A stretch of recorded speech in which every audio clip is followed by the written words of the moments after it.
Assalamualaikum warahmatullahi wabarakatuh. Bertemu lagi dengan mata pelajaran sejarah kebudayaan Islam yang dimana pada kesempatan hari ini kita akan membahas tentang sejarah masuknya Islam ke Indonesia, yang dimana Islam masuk ke Indonesia itu pada abad ke-7 sampai abad ke-16 Masehi. Proses masuknya Islam ke Indonesia ini pada umumnya berlangsung secara damai, yang dimana Islam masuk ke Indonesia itu melalui saluran perdagangan baik para saudagar Arab, Cina, Gujarat, dan Persia. Para pedagang dari Arab seringkali singgah di Indonesia beberapa bulan, yaitu menunggu pergantian angin muson barat dan angin muson timur.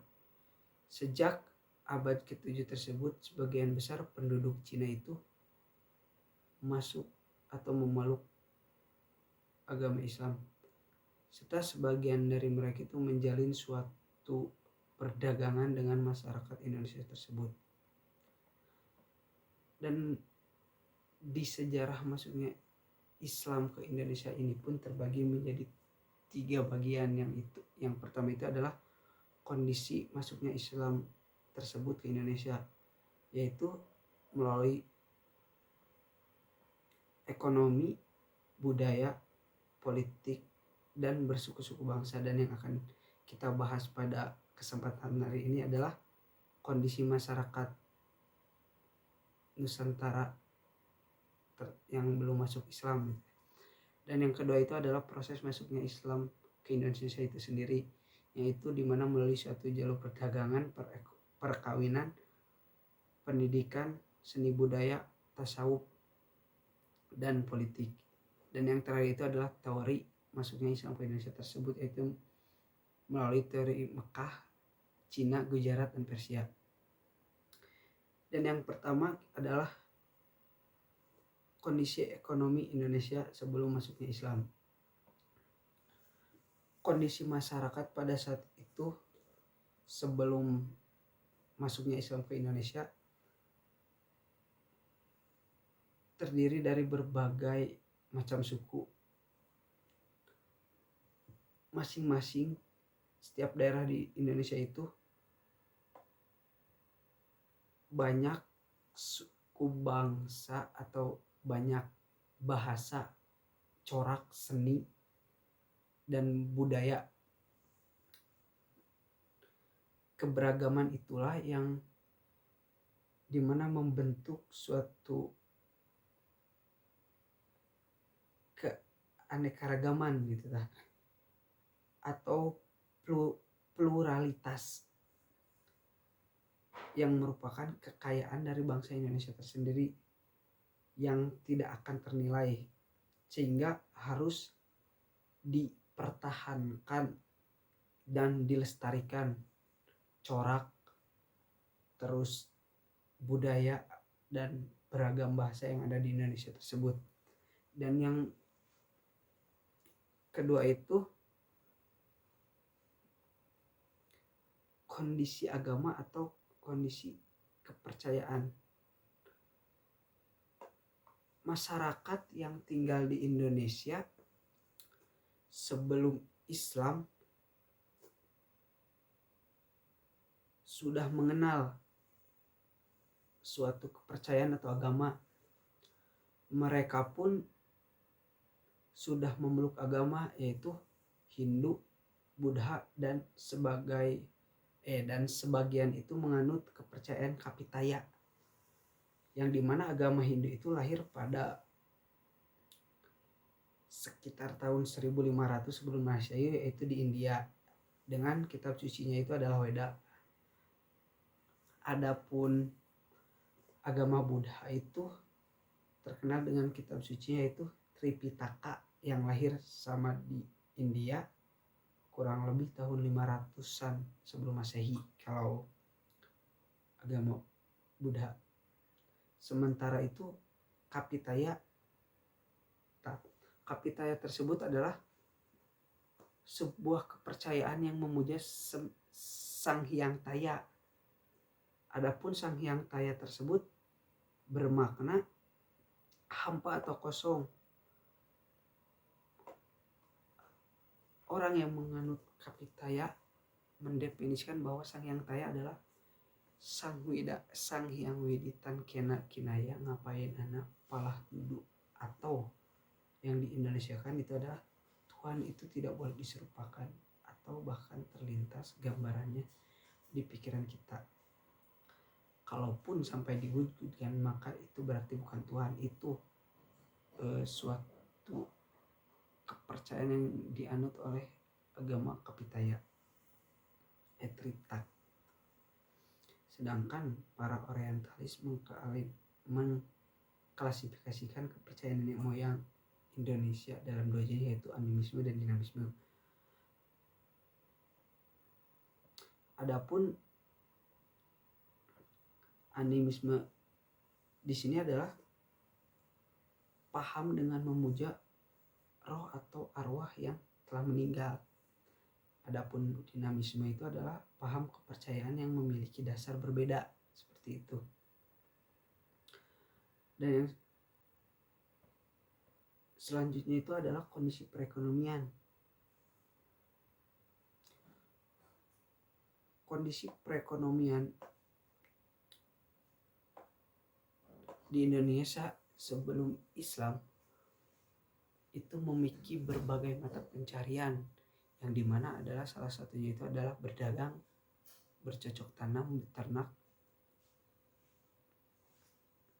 serta berlayar atau menjadi nelayan. Penduduk Indonesia itu mayoritas bercocok tanam, terutama yang tinggal di pedalaman. Adapun yang tinggal di kawasan pesisir pantai, mereka itu menekuni sebagai nelayan. Dan Indonesia pun terletak di daerah yang tropis, sehingga mengalami hujan lebat dan sinar matahari yang berkepanjangan, yang merupakan elemen penting dari bercocok tanam tersebut, seperti itu. Komoditas pertanian dan perkebunan sebagian besar dapat tumbuh di Indonesia yang notabene memiliki tanah subur dan melimpah. Adapun Indonesia itu menjadi penghasil utama dari berbagai produk pertanian tropis.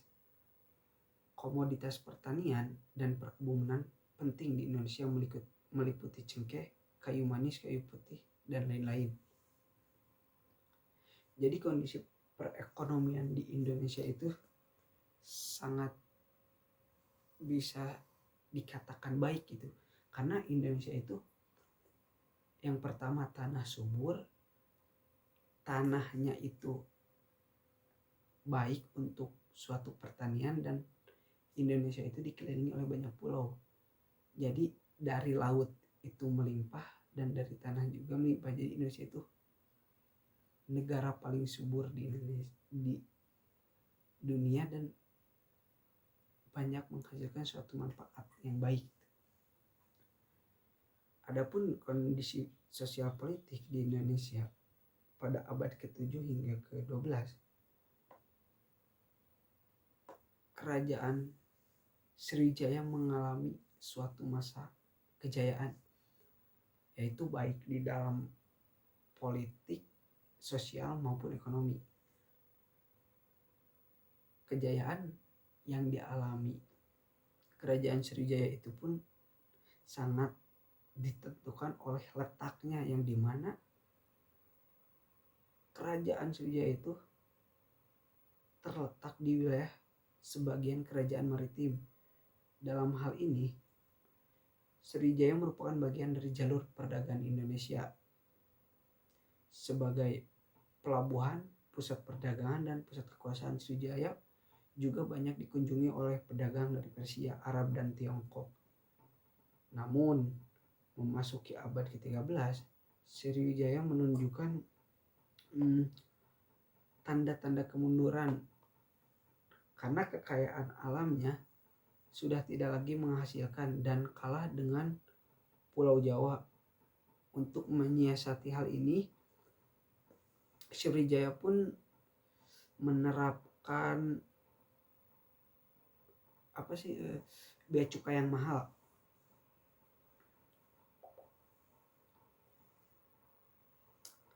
Kapal-kapal yang berlabuh. Tindakan Sriwijaya tersebut ternyata tidak memberikan keuntungan bagi Sriwijaya tersebut. Kapal-kapal asing mencoba menghindar untuk berlabuh karena kemahalan bea cukai tersebut. Kemunduran Sriwijaya pun diperparah dengan serangan kerajaan Singasari dan Jawa melalui ekspedisi Pamalayu. Melalui ekspedisi inilah di mana supremasi kerajaan Singasari dapat ditancapkan di bekas wilayah Sriwijaya.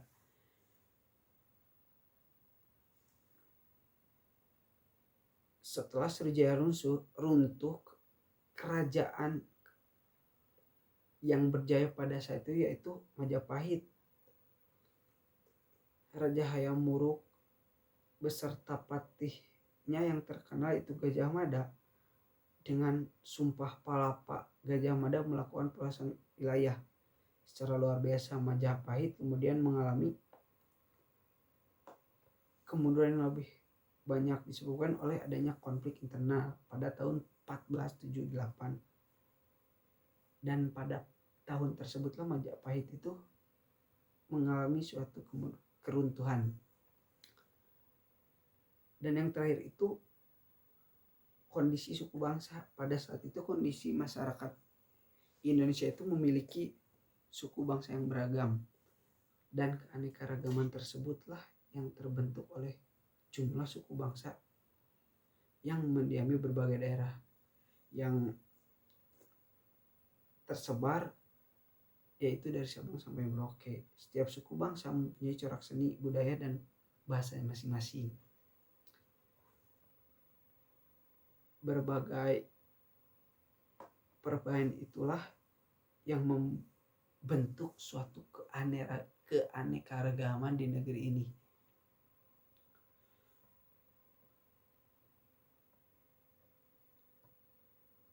Mungkin untuk pembahasan kondisi sebelum masuknya Islam ke Indonesia sampai di situ ya.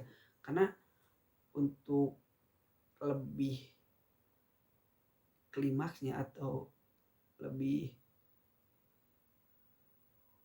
tepatnya masih ada bagian selanjutnya, yaitu proses masuknya itu kan tadi itu kondisi sebelum masuknya Islam, dan yang selanjutnya itu proses. Mungkin untuk pertemuan selanjutnya bisa dilanjutkan menuju ke proses masuknya Islam ke Nusantara. Untuk pertemuan sekarang mungkin cukupkan sekian. Wassalamualaikum warahmatullahi wabarakatuh.